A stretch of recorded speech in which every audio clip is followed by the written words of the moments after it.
Why is it that somehow anime can make me truly enjoy something that, in all honesty, I don't care about?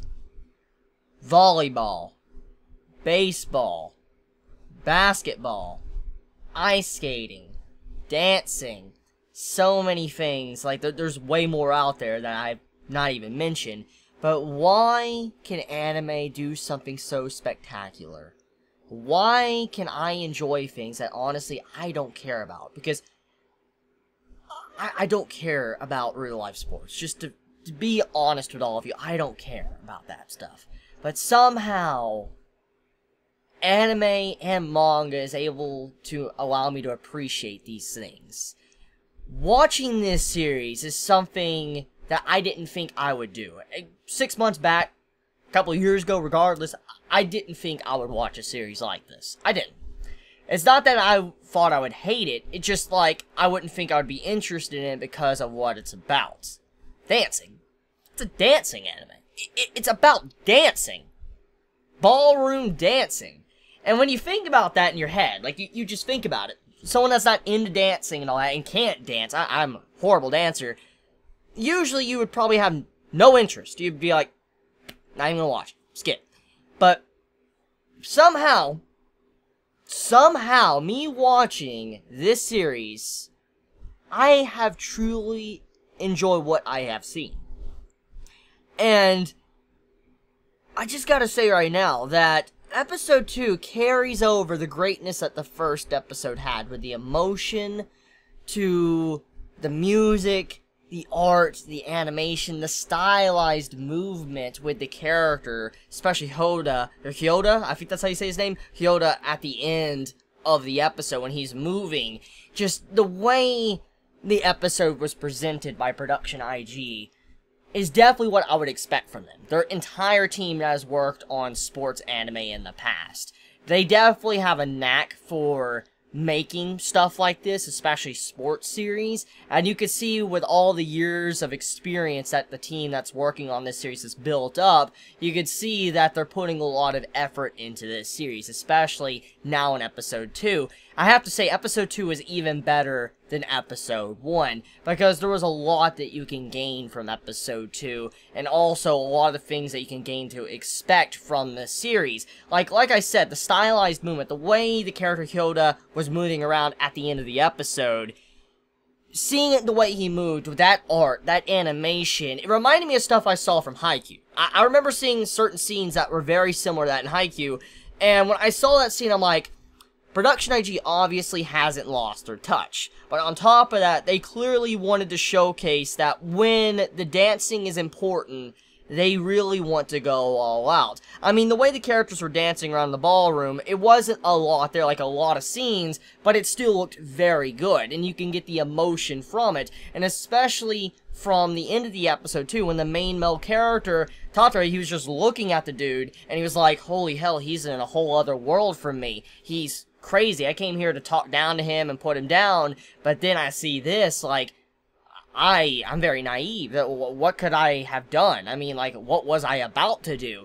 And I just love the emotions that the characters have, especially with the way they interact with each other, the way they speak. The voice actors bring so much life to this series. As someone that is an anime only, that really doesn't know what to expect, and my friend has been telling me so much that this series is just so fucking good, I've been really hyped for it, but I gotta say, as an anime only, the life that this series has, you could feel it. You could feel the passion that the team of Production IG is putting into this. They're really going that extra mile. They're really putting in everything they can. They're not cutting corners from what I can see so far to make a good show. But as I said, I'm an anime only, so I don't really know. But from what I can see, it seems like Production IG clearly does care about this series, and they are going in. So I'm happy about that. I'm very happy. But before I get into talking about, details of this episode, I want to talk about the art for a second, okay? Now, it's minor. It's very minor. It is nothing big. It's not a problem at all. It's just a personal thing I've noticed. Now, I don't know how many of you out there have, watched Code Geass, okay? or if you've read a Clamp manga or anything. If you know Clamp, or if you read Code Geass, or, watch Code Geass, you'll know that there's long legs. Like, very long legs. Like, the characters look really weird because their legs are just absurdly long. Well, I don't know if it's just me, but the characters of Welcome to the Ballroom, their necks are fucking ridiculous. Like, their necks are, like, massive as hell, the way they just move, and you see the neck, I'm like, holy shit, like, that neck, like, the head tilts and all that, like, oh my god, if this is Bakemonogatari, this would be, like, the craziest head tilts we would ever see. But, I mean, oh my god, the necks, though, it's a very interesting style. I don't know if that's a style in the manga of Welcome to the Ballroom, like, if the necks are that long, or if it's just associated with the anime.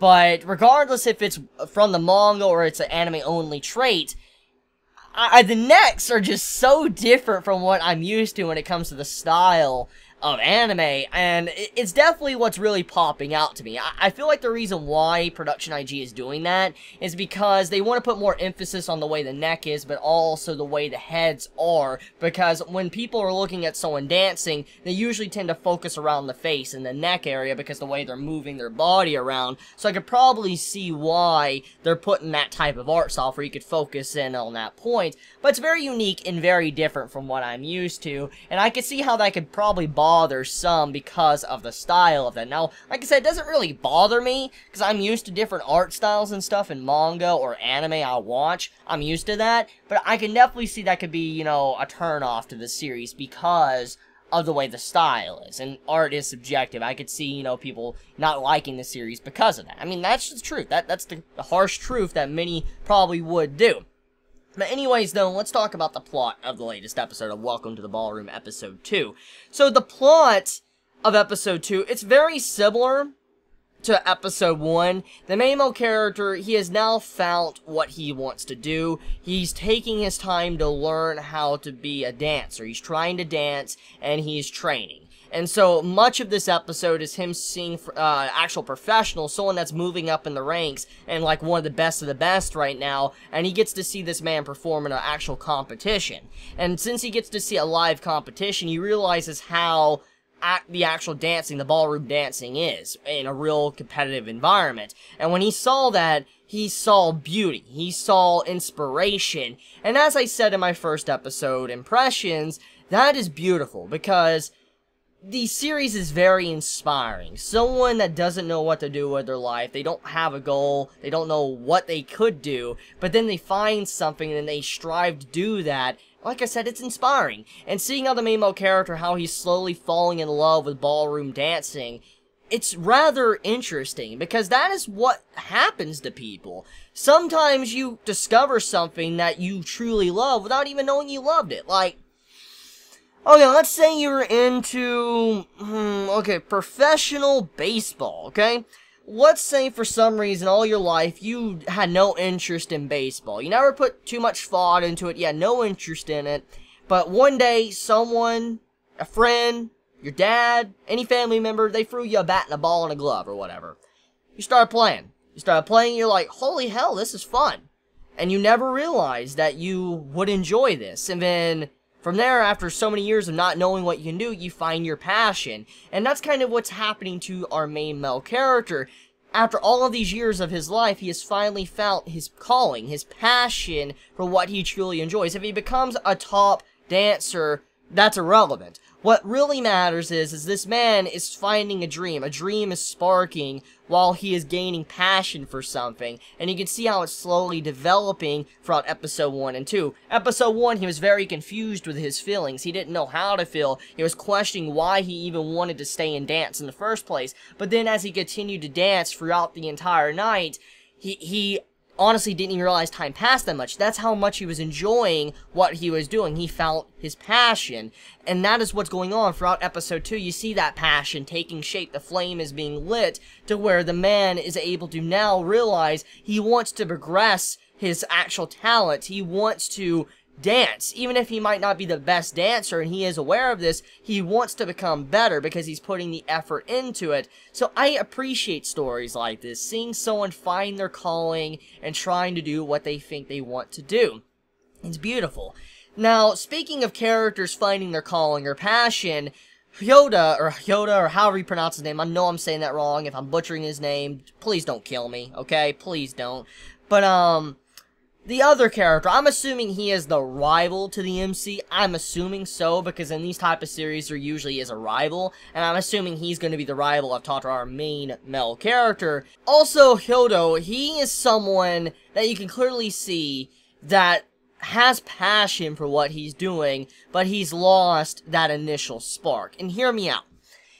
When you think of a writer, like someone that writes a book, they have an amazing series. Like, you know what, let's take an example of Game of Thrones, okay? Martin writing, you know, his series. When you think of the writer of Game of Thrones, let's say he wrote, like, 5 books, and he's wrote a lot of books already, yes. But I mean, he wrote 5 books that were masterpiece quality. And then, as he continues to write, he realizes, like, there's no longer that initial spark he had, that passion he had. And it's not that he, like, completely lost it. It was that he no longer has a drive to improve, because no one is there consistently challenging him to improve himself, for him to better himself. And that is why rivals are very important, honestly. Not just in anime, manga, or literature, but in real life as well. Rivals are very important. The message of rivals are very true. They're there to push the other person to better themselves, or maybe even give up. It really depends on the type of person, but in reality, though, many, if they have a rival, they'll try to improve themselves. It's like corporations, like, you know, the entire situation with fast food restaurants competing with each other to who sells the most and who is the best, you know, company. That's kind of how this is. Rivals, they need to actually be a real thing, because that allows someone to not lose that initial spark, that passion, and that is what Hyodo has lost. He has lost that passion, like, not completely, but he's lost it to the point to where he doesn't have a motive to push further, because there's nothing there that gives him that drive to want to continue. And so, it's very sad in a way, because that is a real thing. People hit that spot to where they just no longer feel like they can better themselves anymore, because they've already so far at the top at such a young age, or so short of time, that there's just like no point. They don't feel like they need to do anything anymore. But with the main male character Tatara popping up, and dancing like he was doing, and how he was learning this man's dance moves while just watching, that's probably going to light a spark in him, to where he wants to probably learn more, he wants to become better, and make it to where the main male character will not catch up with him, because he sees him as a rival. I do truly appreciate that aspect of the series, and I think that's where it's going because of the way the characters were being developed in these past 2 episodes. Well, Hyodo in this episode, and then our main male character Tatara in the first 2 episodes. So, yeah, besides all of that, though, I feel like this series has a lot of good things going for it right now. Clearly, Production IG does care about this series. They are putting in a lot of effort into the series. And you clearly see that the story, like the original story, like the main story of the series, is very good. It's got a good source material, so it just really depends on how Production IG handles the series. So, looking forward to finding out what happens next. So, let me know your thoughts in the comments below. Please be safe. Chibi out.